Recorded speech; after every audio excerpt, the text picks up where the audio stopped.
Tapos, for example, natulungan ka, and then you were able also to help that person who helped you.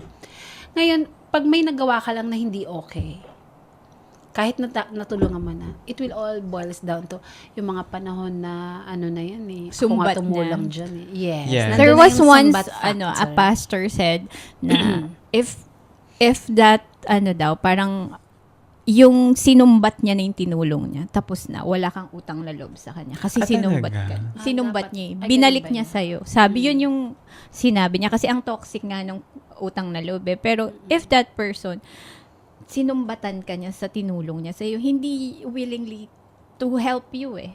Ganon. Kaya Actually, tapos, wala kang utang na loob sa person na yun.